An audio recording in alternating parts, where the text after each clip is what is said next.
Hooday to all our fellow Bengals fans. Feels good when we get to celebrate Victory Monday in our situation, and we're getting this episode to you a little bit late. So, Victory Tuesday, Wednesday, Thursday, Friday, however long it needs to take, celebrate these dubs. Back at it again. Your two favorite Bengals fans, Kyron and my good brother Phil, the one and only. Philly Phil, how you feeling today? Yes, sir. Feeling good. Feeling good. Looking forward to the weekend. Had a great weekend. It just passed, and looking to stack another one on top of this past one. Absolutely, man. We walking in traps, man. Me and Phil are walking in traps and taking over traps. Welcome back to another episode of Gridiron Jungle. We appreciate the patience. I know the episode didn't drop on this normal day. The reason is because my good brother Phil and myself were in New York. Well, technically New Jersey. Phil spent all of his time in New Jersey. I did get a little bit of time in New York City, hanging Hmm. out, but our brother Corey, who was a Giants fan, hosted us as we went to MetLife Stadium Sunday night and watched our Bengals move to 2-4. Much needed win, prime time, 17-7 against the New York football Giants, celebrating their 100th season. Felt good to get in there. Phil, let's talk real quick about our experience in New York, as family friendly as it can be. Let's stick to the game. Let's stick to the game experience Yes, versus sir. everything else. If you follow me on Instagram, you saw my post, man. It was a lot of Denzel in flight, like in excess, a lot of drinking in excess. But it was a great time. What did you think about the overall experience of first time for both of us in MetLife, tailgated in the parking lot, got to experience the Giants fans and all of that? What were your thoughts, man? How'd it go for you? Absolutely. The experience was great. We got a chance to get down there. I'd say maybe 3 hours before Mm-hmm. kickoff. Had a good two good pies. Some good pizza while we were there pre-gaming. Nice beverages to accompany said pizza. But yeah, our area of the tailgate was pretty chill. We didn't get out and move around too much. We just tossed the football around, ate, drank, kicked it for a while. I thought the tailgate environment was really nice. I mean, butted up against the stadium. You can't really ask for better proximity from the tailgate area into the stadium. Um, I was honestly surprised by I guess how cool the Giant fans were. Like Extremely cool. I really expected fans to be obnoxious and haven't been to New York and granted it's never been to a Giants game or a Jets game, but just the rap that New Yorkers have, you would expect it some rah rah, and there was none of that. So That's because of you, that was Phil. kind They saw that look on your face. They knew you weren't the one to play with. of They showed you a so lot of. They showed you a lot of respect. that was kind of cool. I thought it was kind of funny. You and I have talked about it throughout the week, and while we were there, it was every all the locals were like trashing the stadium. They I mean, hate just MetLife. trashing the stadium, and I, I get both sides of it. I thought the stadium was fine. It was it's a big stadium. Corey referred to it as a big bowl. I think it holds like 82,000, I want to say. So it is a very large venue, but for it to be in New York or in New Jersey, 5 miles west of New York City, it is a bit underwhelming. You would expect it to be state of the art and had that wow factor, but it didn't really have that. I was surprised to see that when it was built, I think back in 2010, it was the most expensive It's, stadium it's that at old. that time. I think it was like 1.6 billion. So that's kind of shocking. I don't know if it's just because it is in New Jersey is why it was the most expensive at the time. But as we talk about food somewhat often, we don't dive into it too much. I thought the concessions were solid. I had a really good spicy chicken sandwich that was actually spicy. When I ordered it, they said, "Hey, this is gonna be spicy. Is that okay?" And I'm like, "Yes, please." Like I that's what I want.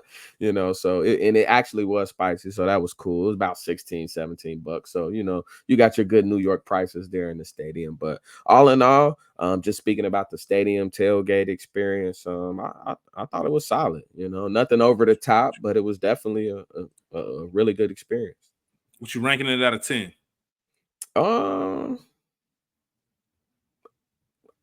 all things considered, I'd say like a 7. I think that's the perfect number. 7, Yeah. 7.5 out of 10. Going back to your point, 3 different occasions, 3 different people. It's not like everybody was in the room talking.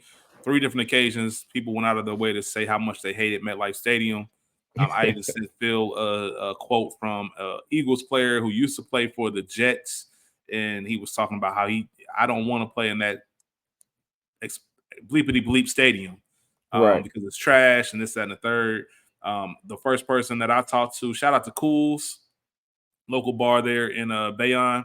Yes, sir. Um, Shout out to Cools. Shout out to Cools, man. He said it looks like an AC unit, which when you look at it, ever since he said that, I couldn't get it out of my head. It really does. Yeah, but I think the main issue is it's New York City. There's a different type of thing to it. So when you have a stadium that new, you expect some upgrades, especially when you look at the Viking Stadium, you look at SoFi out in LA, you look at Allegiant Stadium out in Vegas, these newer stadiums, even Cowboy Stadium, who was built first, like it still looks kind of state of the art and Hmm. new and fancy. For it to be Hmm. New York City or technically East Rutherford, New Jersey, you would expect that they would have at least had a dome on there because why would you not want to host Super Bowls? I know they did. I forget what number it was when the Seahawks stomped on the Broncos. Um, but hosting Super Bowls in February, I mean, it was cold when I was leaving on Monday night. So Hmm. it's not really the most ideal situation, and that's why they keep it in warm weather states and cities or places like Indianapolis when they had it. At least it has a dome. So it Absolutely. is a little surprising from that end, but being inside the stadium, I enjoyed it. Um, you forget if you're, obviously us being used to Paycor, Paul Brown, you forget a lot of stadiums have their parking lots in the stadium. We have a garage, and they just have one big parking lot. So of course the traffic was bad, but it's bad in Cincinnati as well. Trying to leave that garage Hmm. right after a game. Hmm. Um, but I enjoyed every moment of it. The tailgate, and then like you said, I think you said the great point, Phil.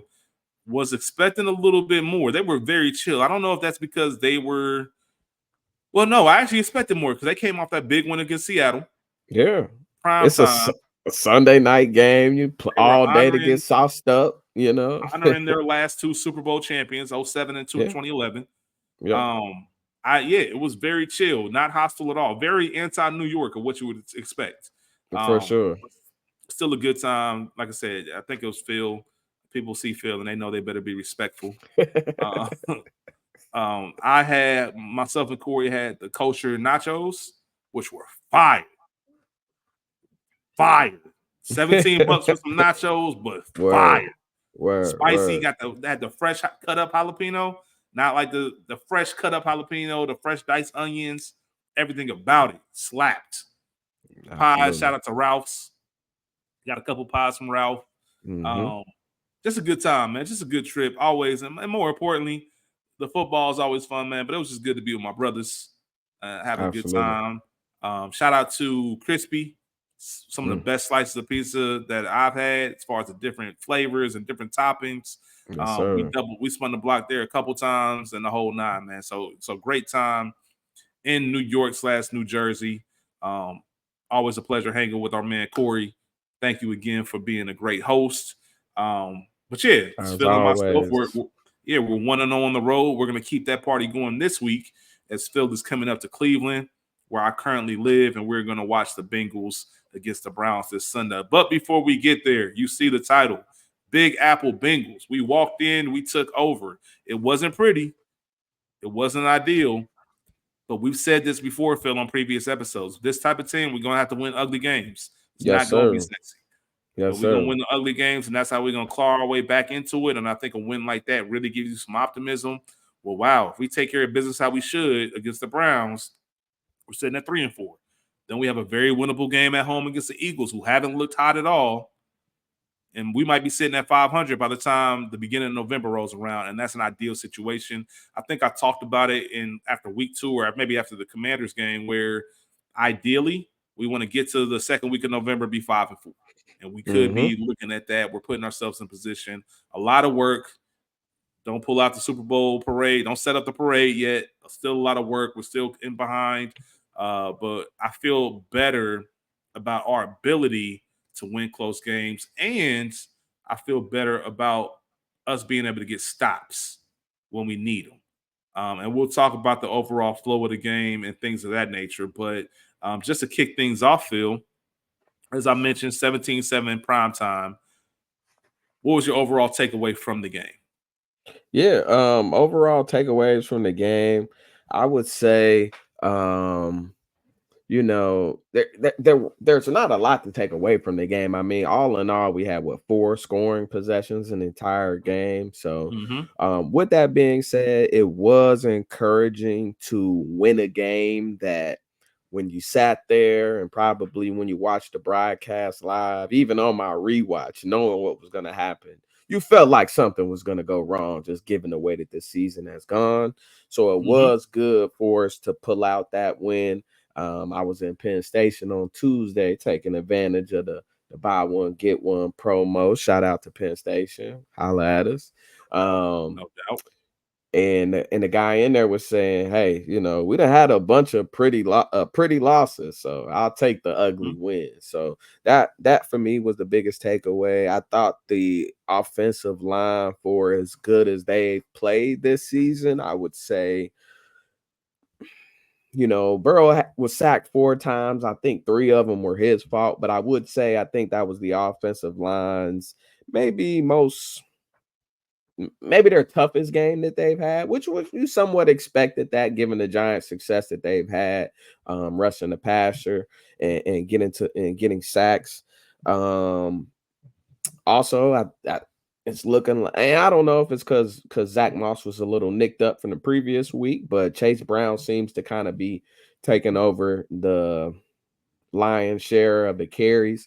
He had Yeah. 10 carries compared to Moss's 6, had 33 snaps compared to Moss's 24. So still pretty balanced, but it did lean towards Chase Brown, which in a game this close was kind of interesting. Well, let me ask you this real quick. How much of that do Mhm. you think had to do with the Zach Moss fumble? I think that probably played a part. And Chase Brown later on had I mean, it was granted it was very late in the game. the- Essentially the end of the game that could have been very costly, but had the lucky bounce there. So I do think that that fumble may have played a part in that decision. We've seen Zach, kind of act impulsively. You think about to the overtime loss to Baltimore, where he decided to take the ball out of Burrow's hands after he threw that interception, late in the game. So I don't know. Maybe it was one of those situations. I thought it was interesting that Irwin was back active over Burton. That was another takeaway that I had. Mhm. And Irwin only had 3 snaps. So if you're going to limit the snaps that much, I would like to see Burton still be that guy that's active to give us that potential, big playability, which would have been nice to have given the lack of Yeah. explosives that we had Sunday night. And yeah, Drew Sample back on top as far as tight end snaps, but Eric All still I think had the most impact in that role there. And that's all I had on the offensive side. I don't know if you want to piggyback or speak on anything before I talk about the defensive side and the takeaways there. Yeah. So just my overall thoughts before I even get there, I have to highlight. I have to point out the highlight, not the highlight, but big highlight of the weekend. Phil, myself, Corey put together a 6-leg parlay. 15 minutes before the 1 o'clock slate, all 6 of Yes, them hit. sir. Just there's not everybody's a gambler, and that's cool. But if you are, there's no better feeling than hitting the bet with the crew. Facts. And it hitting it right before we walked into the stadium during those 4 o'clock games, needing Jameer Gibbs to have 85 and a half yards rushing and receiving, and him hitting that during that blowout. I mean, my goodness. Um, but it just felt good, man. That was a very exciting moment. But as far as the games go, or the game went, before I get into the Bengals, let me tip my hat. Sorry, New York Giants defense. I was not familiar with your game. I knew you led the league in sacks. Corey and myself even had a conversation about how the game might look. I even said, from a betting perspective, it's hard to turn away that Giants plus 3.5 that they were giving us. I always thought the Bengals would win, but I knew it was going to be a close game because of their defense. Our offensive Hmm. line has played a lot better this whole year, but man, um, Orlando Brown was having not just a Pro Bowl season. Orlando Brown's having an All Pro type of season. Mm-hmm. There were just some moves that Brian Burns put on him. Jab outside in, sacking Burrow. That is like, man, that just didn't look like the Orlando Brown we've seen all year. Amarius Mims looks like a rookie. And that sack that you just described against Orlando Brown was the one sack, in my opinion, that was on the offensive line. The other three, in my opinion, were on Joe. But that one was, I mean, that was just a beautiful play by Burns. I mean, that was a great pass rush that we faced. And to come out with a win, it was incredible. Here's the thing that stands out the most to me, Phil. Obviously, the defense played great. We'll talk about them when we get to our defensive portion. And when I say great, I mean as best as they played all year. How much of that was a little bit of an assist from the play calling from New York? Sure, we'll take it. But that's how football works. Like I said, we got to win ugly games. But if you've been listening to us for these past few weeks, you know what I think about when it comes to keys to winning the game, right? Winning games to me starts in the trenches, starts with time of possession, maintaining the run game, and making sure you limit mistakes and penalties. When you look at the box score for this game, everything screams that we should have lost this game. absolutely. Okay? We were outgained by 5 yards. The Giants had 309 total yards. We had 304. The Giants had 2 total penalties. We had 6 of them. Our penalty yards was 67. Theirs was 9. Time of possession, they had it for almost 10 minutes longer than we did. We had it for 25 minutes and 53 seconds. The Giants had it for 34 minutes and 7 seconds. If I'm just looking at those numbers right there and somebody asks me who won the game, I'm definitely going to say the Giants because they have everything that they need, especially those penalty yards. The fact that we walked away with a 10-point win, technically it would have been 3. We did get a late minute touchdown, which is only a New Jersey person can do. I got clean cussed out in the most polite manner because the Bengals messed up his Giant spread. And a lot of people were upset by that. However, I would have never expected that the Bengals would have came out as a 10-point with a 10-point win with those stats. Offense has been on fire recently. Tough defense, maybe a little bit better play calling that I like to see. Maybe a little bit more committed to the run. I think there were stretches when we did commit to the run. Chase Brown had some good lanes. Zach Moss even had a couple good carries. Just kind of bleed that clock a little bit, not put it all on Burrow's shoulders, especially when you have a pass rush like that. Obviously, Burrow was our leading rusher. Feeling myself the excitement when he took off, and that was all pre-snap read. That was Joe Burrow being smarter than you. Yeah. Recognizing that pressure, recognizing where it's coming from. If you watch that play, there was never any intent to pass that ball. He knew exactly what he was going to do with it. And I don't know if he expected to go to the house. If you look at that play, they had 2 high safety. And the safety that was on that side of the field, closest to the Giants sideline, he peaked at the right time towards the receiver running the route. He didn't really have a receiver on his side running anything. He could have just stayed home and waited till somebody came into his zone. Because it was too high. It was man too high. He peaked at like almost like a post route, crossing route coming up top, and that turn of the head allowed Joe to score. Joe still would have got the first down, but he would not have scored a touchdown had that safety just played in place, unless Joe got jiggy with it, and Joe got some moves we don't know about. But it just worked out perfectly. He literally never saw Joe because he was peeking at Jamar, like you said. He was so worried about Jamar that he never even saw Joe, and it was the entire play was to his side, but he still never saw it. Yeah, and as far as the offense go, the first formation of the game is almost like a college formation. It's almost like a pistol. It's an offset eye in a sense. So Joe's in shotgun, and then he has, I think it might have been all or sample to the right of him with Chase Brown Zach Moss behind him, and Chase Brown was split out wide, and it was a screen pass to Chase. We've talked about it, how Bengals are using, and not just the Bengals, a lot of teams are using those screen passes as an extension of the run. It's a long pitch, a long handoff, whatever you want to call it. But I do like the formations that we're using. I think they're very clever. It kind of gives people a different look. I would have to look at the stats to see how many of those plays we've had, and also just a game of inches. Like this, there's so many plays in this game where if they go the other way, this is a whole different outcome. And we made the right plays that we needed throughout. So I thought that whole thing was incredible. The one thing I will say, and I'm gonna throw it back in your court. I don't know how you watched these past few weeks, and you said this when we were in Jersey, Phil. How do you not sign T back? It's malpractice. It's insane to think you got to make the numbers work. Yeah. All right. We talk about Lombardi listening to him. He had a segment. He Mm-hmm. went on a rant about the Giants not bringing Barkley back. And I get people, there are Giants fans who say, hey, I'd rather not pay him that much and invest in other areas. That's cool. I get that. The main point of his rant was making a choice. Okay. You Mm-hmm. can make it work if you really want to. All right. It's just about making it happen. There's no way you see how T opens up this offense. He's been just as good, maybe not as explosive with these plays, but just as good and reliable as Jamar. And I can't imagine this offense without T. He opens up so much for us. And it's Absolutely. almost like you mentioned, you said, I'm tagging him again. Yeah, I would pay the 20% fee or the 25%, whatever the fee is for the double tag. I would 100% do it. I say it all the time. I said it in the off season. I said it last season when we were, it looked like talks weren't going as well. T is the catalyst. If you Mm-hmm. look at the Bengals record without T versus the Bengals record without Jamar, it's pretty glaring, and that's not to say that T is Mm-hmm. better than Jamar or that he's been better than Jamar or anything like that, because Uno is Uno.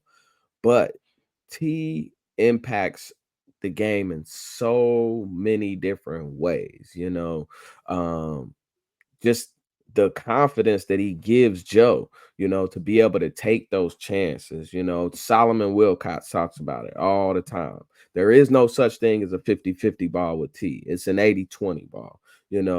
He had 7 targets. He had 7 catches. He had forced a missed tackle. I think he had another broken tackle. I mean, every time we needed a play, as little amount of plays as we made, most of them were T. T was the player of the game, in my opinion, and that's Absolutely.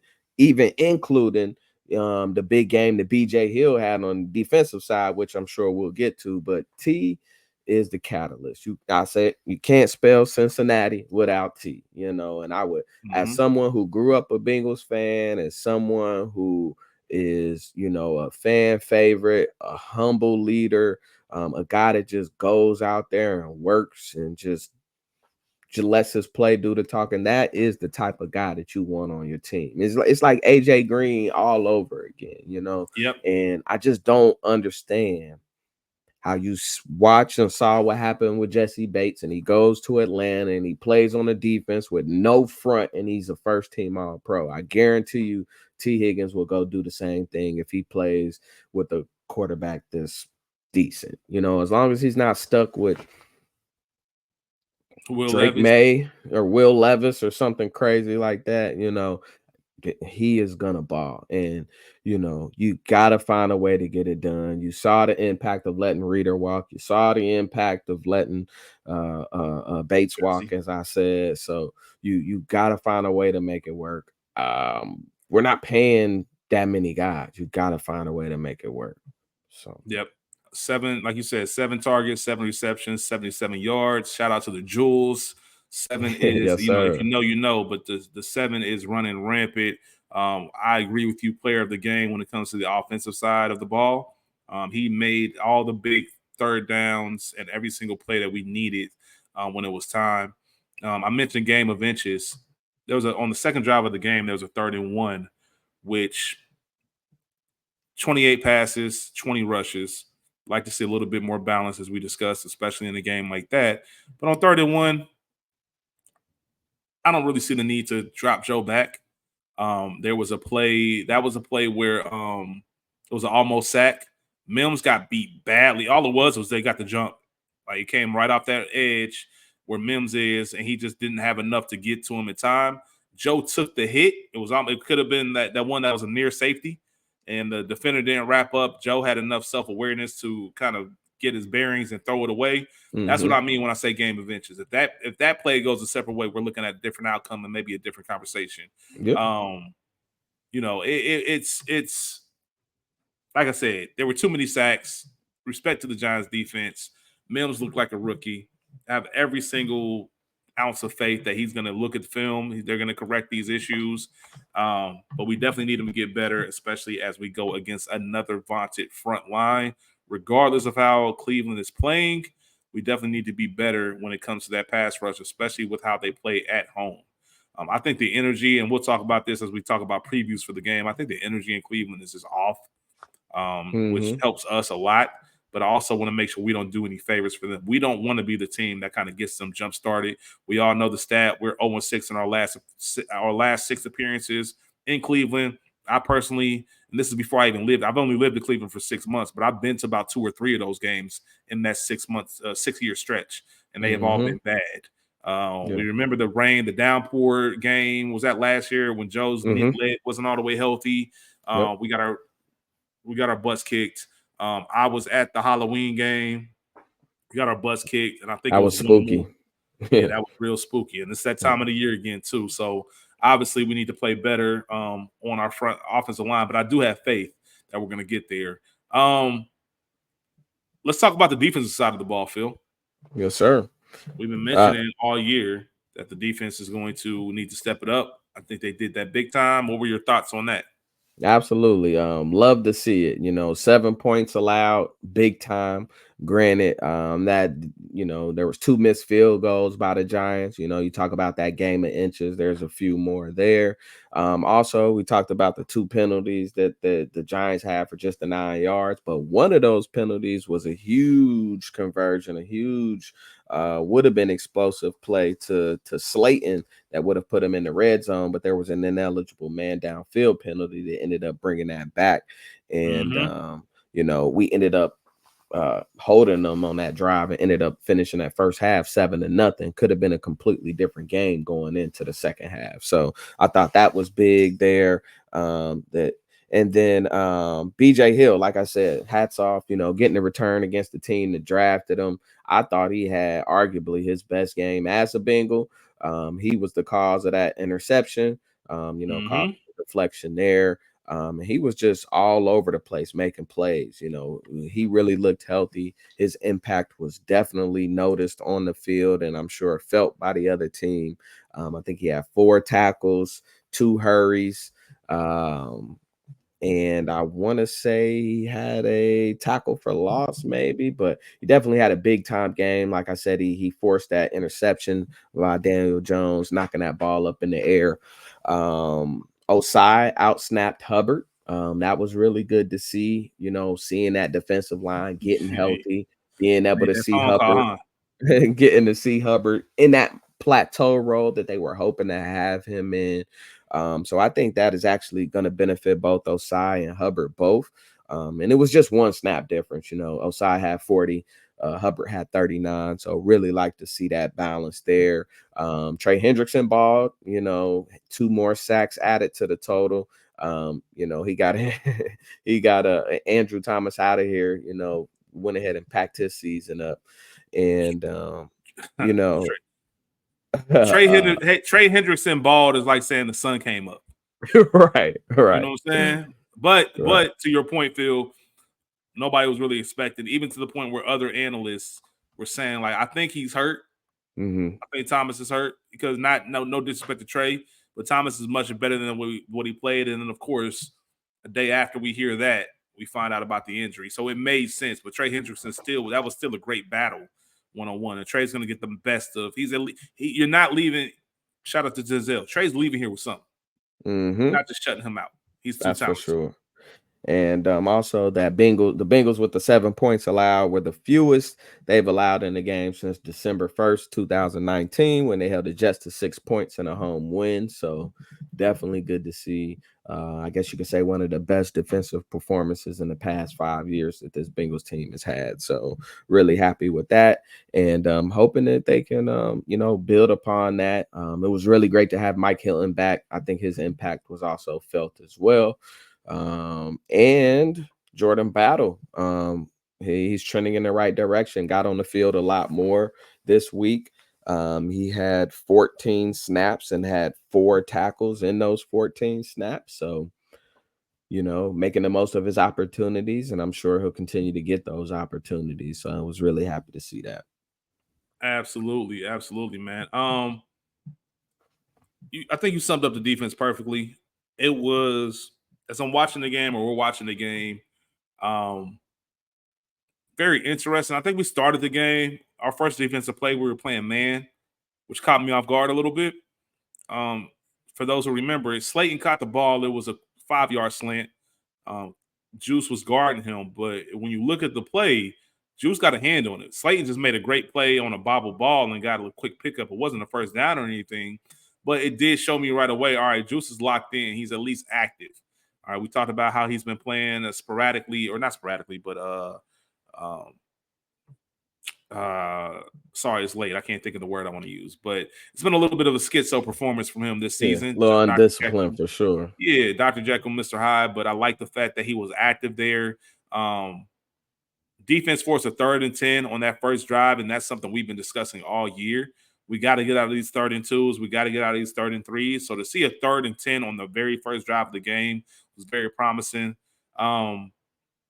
BJ Hill, you said it, you sang his praises. There's really not much else to say. I agree. I think that might be his best game as a Bengal. Outside of some of the playoff performances, he made some big time plays. But when we talk about a complete game, start to finish, you could tell he was motivated to get back on the Giants and kind of see what they've been missing. Well, I won't say missing, because when you got Dexter Lawrence on your side, you can make up for whatever. But obviously, we all have any kind of personal vendettas. We want to get back on the person that kind of turned their back on us. Having Rankins back was big. He made a difference, even though it didn't really show up in the box score. I think just another big body in that presence, it really kind of made a difference. But Hill is going to be our number one defensive tackle. I think that's very clear. DJ Turner. DJ Turner, he made some mistakes, but he made some very good plays. It's kind of Hmm. what's to be expected from someone who is now your cornerback too. Obviously, the mistakes you can't have. He had a holding call that negated a 3rd down Jermaine Pratt sack. We can't have those. He also had a play when there was a ball thrown. I believe it's a Slayton in the end zone. You got to get your head turned around. They're going to call PI every single Yep. time. You can't look at the ref and say what and be confused as to why they're calling that. That's football 101. We all know it. You got to get better. But he also did a great job of running with receivers, making sure he was in position, making very small and tight windows for Daniel Jones to throw into in order to get a completion. I like where it's going. Still a lot of work to be done, but I do like where things are going with DJ Turner. Um, we talked about the NC State connection. Jermaine Pratt, I don't know if he said his name enough so far. Played another great game. Hmm. Probably outplayed Logan Wilson, in my opinion, to this game. Was just all over the place. Obviously, you have the North Carolina State Wolfpack connection, Yes, sir. where BJ Hill gets the pressure, and obviously it forces the Jermaine Pratt interception. That was big time. Um, I know you mentioned something earlier. I will say this. No, never mind. It wasn't a sack. It wasn't a sack. I was thinking about the play at the end of the first quarter where Gesicki was supposed to reach to get Burns, and he just wasn't fast enough. That was It was a just, tackle for loss in the backfield. Yeah, don't ever run yeah, that play again, Zach. that Don't ever was run that the play again. terrible formation, scheme, call, whatever you want to call it. Putting Mike G one-on-one with Brian Burns is never a good idea. If you want to do that with a tight end, Do use all sample. You sample. literally Yeah. pay him just to block, or even use all, but don't use Mike. Don't do that. Yeah. That's like having P Ryan in on the last drive of the Super Bowl. It just doesn't make sense. Right. And to your point, also, when we talk about defense and we talk about stops, Mike Hilton, him being back, plays a big difference. I mean, Mike Hilton is, in my opinion, the best slot corner in the NFL. I If know he's people not will one, argue he's that. two for He's not sure. one, he's two. He's definitely up there. Having his impact and his presence on that field, the 5'8" giant, he definitely balled out. I want to know your thoughts on this. It worked out in our favor, but I do want to know what you think. Hmm. Because that's an interesting thing. When you're at the game, a lot of stuff you're just kind of, you're in the atmosphere. You don't see everything the same way you see it on TV. And you don't hear the commentator to really know what's going on. Right. Right. So penalties happen. You don't know exactly what happened. You can't see it up close.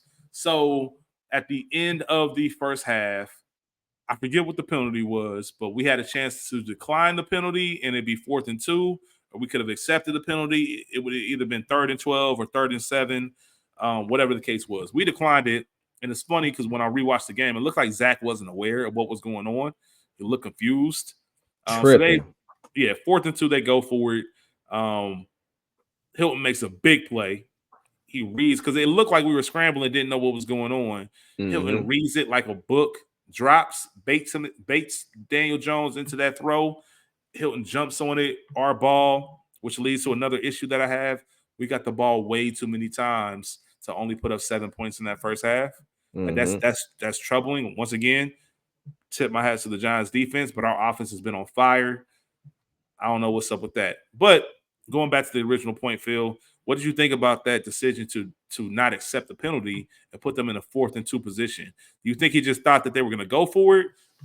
Because I you gotta know with our defense that teams are going to go for it on 4th and short downs. Absolutely, absolutely. I hated that decision for that reason because you know teams are going to go for it. And you don't want to put your defense in that situation because if they do give up that 4th down conversion, you're just sucking the life out of that defense. That's demoralizing them because they essentially, had a stop or had a chance for 3rd and long or 3rd and medium to get that additional stop. So I just think that goes back to us talking about Zach being a play caller and not really watching or paying attention to the game. And you just mentioned it, when you're at the game, you don't get to see as much. You do get a little bit of caught up. On my rewatch, I like in the rewatch, seeing that whole situation and hearing the announcers talk through that, I didn't even realize that was going on in real time.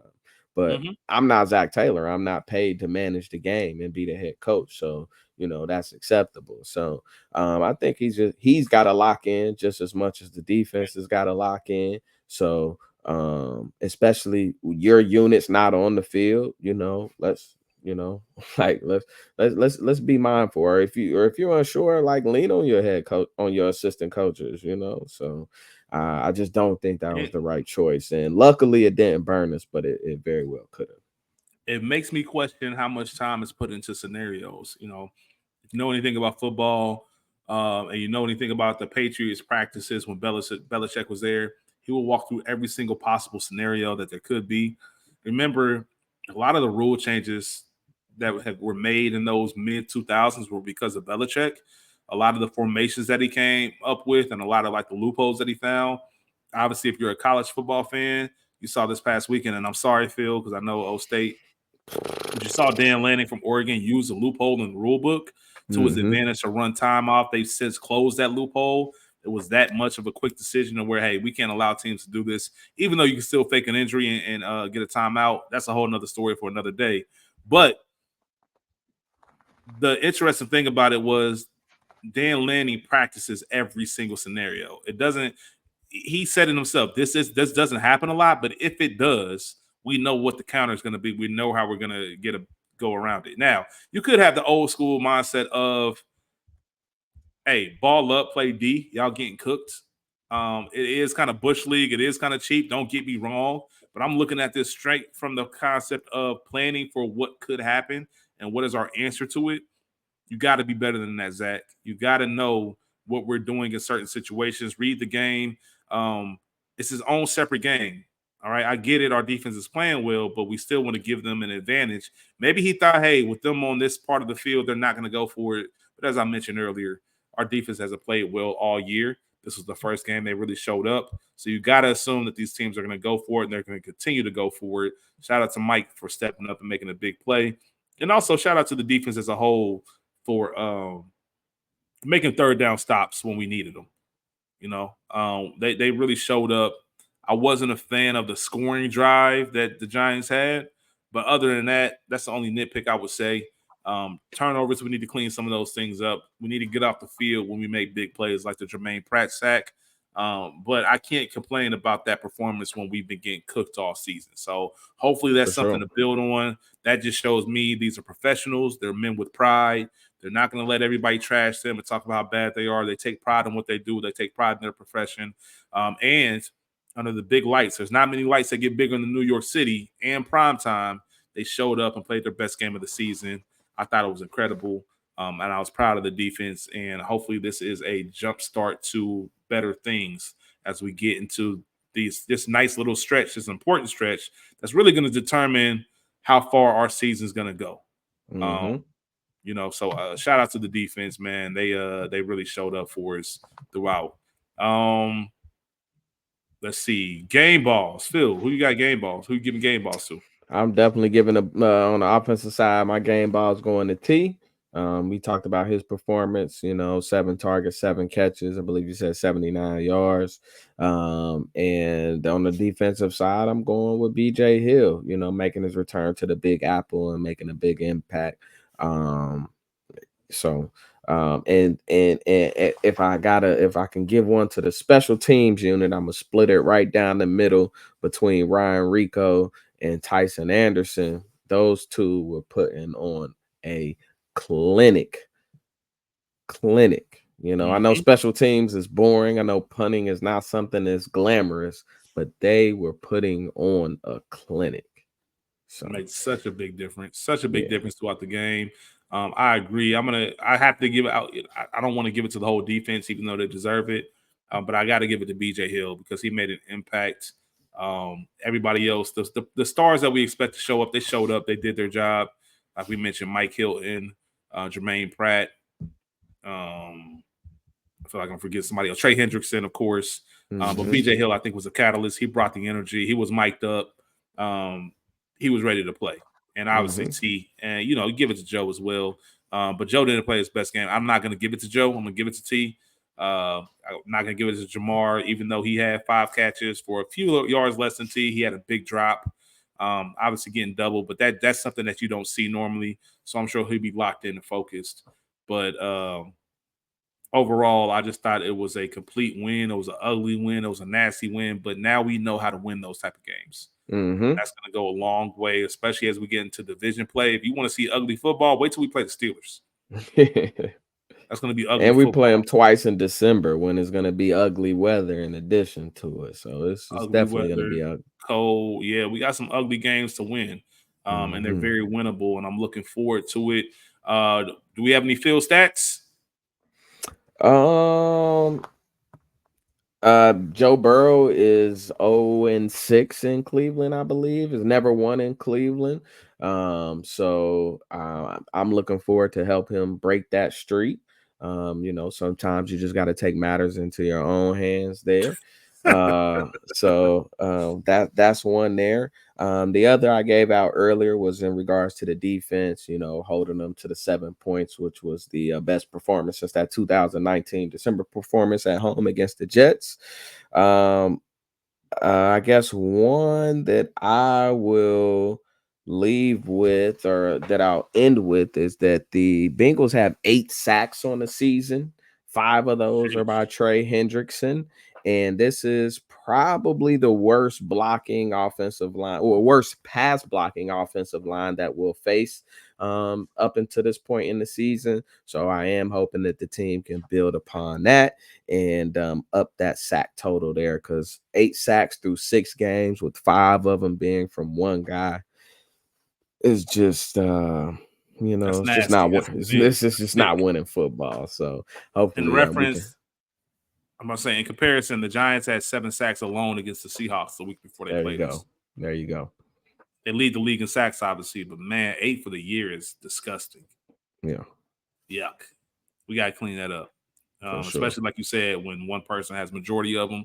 We know about the D line issues. It looks like they're starting to get healthy, and that is changing the outlook of our team.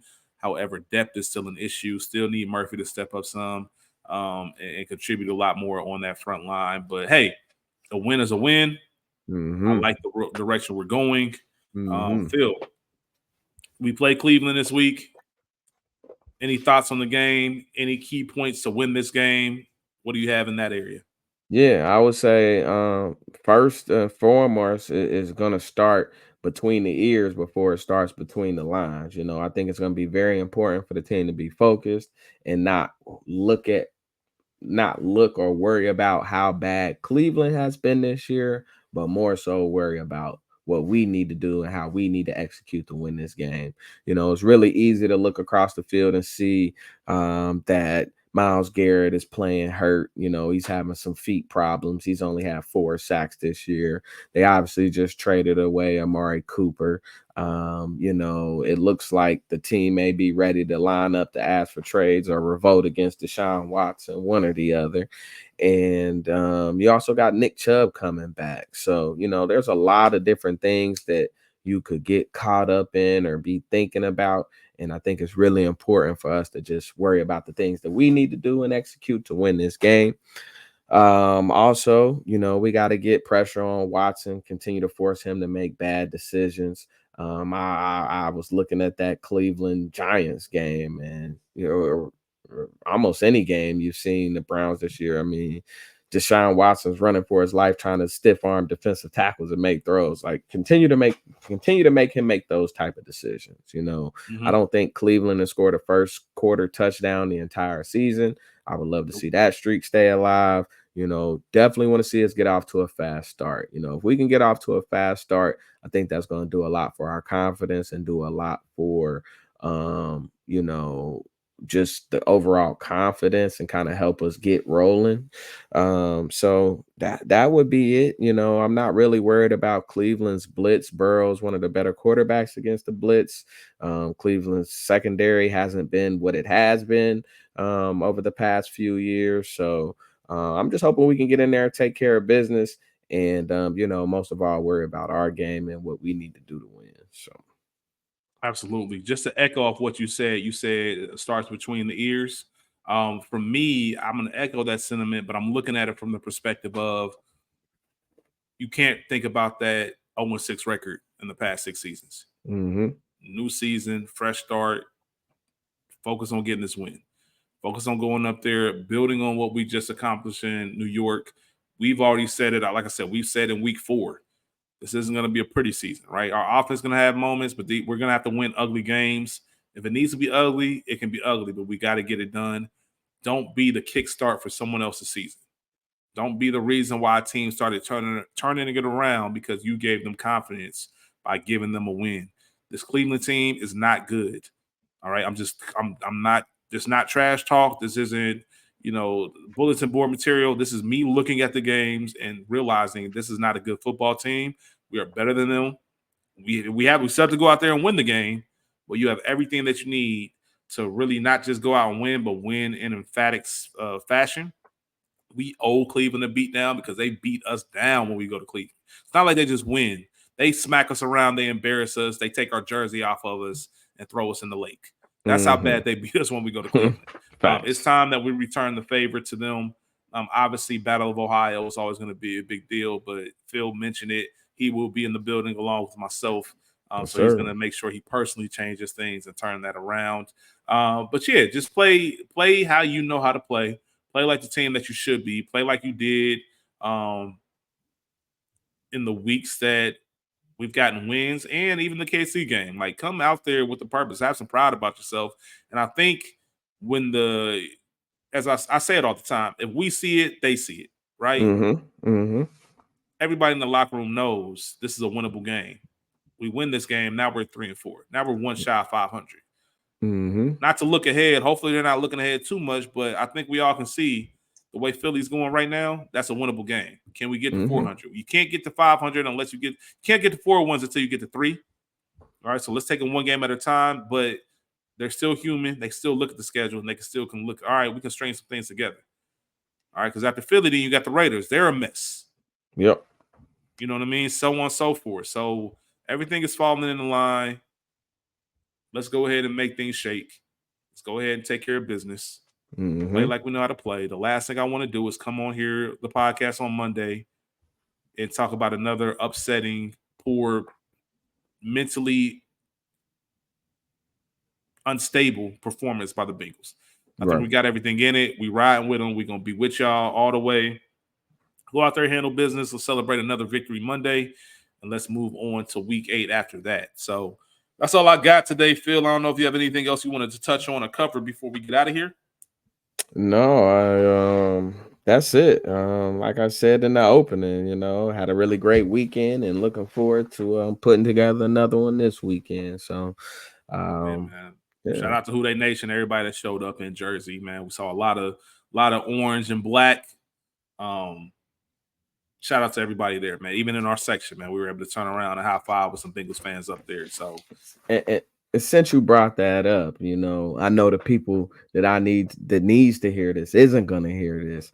But if you're in a visiting team's stadium, if you're going to the visiting team's game, I know what you're about to say. okay, and you got on the team, the opposing, if you got on the away team, my team, if we visiting enemy territory, and you wearing the same gear as me, you better give me some energy. I don't want you looking around like you don't know what who they mean and all this, that, and that. I don't want no obligatory, fan gear. So Hey, yeah, I'm glad you said that. be Yes, better, do please better. Okay. pull up on you if you do that. And I said that to people like, hey, man, where the energy? If I yell who they, I expect a hearty who they. What you doing here for? You sure Nah, maybe you put on the wrong shirt today because I for don't think you sure. heard me. For Like that's sure. the energy we bring, especially on the road, like you said, Phil. Like, come on now. I'd rather we made fun of all the people who wore jerseys of teams that weren't even playing, Mm-hmm. which is always weird to me. But if you're gonna put on a jersey, man, make sure you come with that energy, especially on the road. So, absolutely, I expect a lot of Bengals fan, being that it's a 3.5 hour drive from Cincinnati in the building. I'm sure since they're in the state and they're real fans, we're gonna get that energy. I'm looking forward to it. Absolutely. We can't wait to recap that game and talk to you about how things go on the lake this upcoming Sunday. Mm-hmm. No last words, Phil. I think that's it. No, that's it, man. I would love to see Jamar send some Pepto to the Browns secondary. That would be cool, shades of Ocho. Shout So out to Ocho, but man. but now, man, I'm looking forward to seeing some sad Clevelanders this weekend. You and me both, man. Shout out to Ocho, man. I'll just watch the clip of him jumping in the dog pound. I think '09, maybe. I can't remember what year it was, but yeah, we just need that energy. I think we're gonna get the job done. Looking forward to it. Always a pleasure, my brother. Always Yes, fun sir. talking to you in general, especially about our Bengals. Shout out Yes, to the sir. Big Apple Bengals for making sure they went into Jersey and took care of business. About to handle Lake Erie next. For all of you listening, we appreciate it. Can't do it without you. Please check the episode description for the email, for our Instagram page. If you want to reach out to us, have a comment, we will read it on air. We still plan on having some people on the podcast as the season goes along. But until then, we'll catch you next week. And as always, Who Dey? Who they?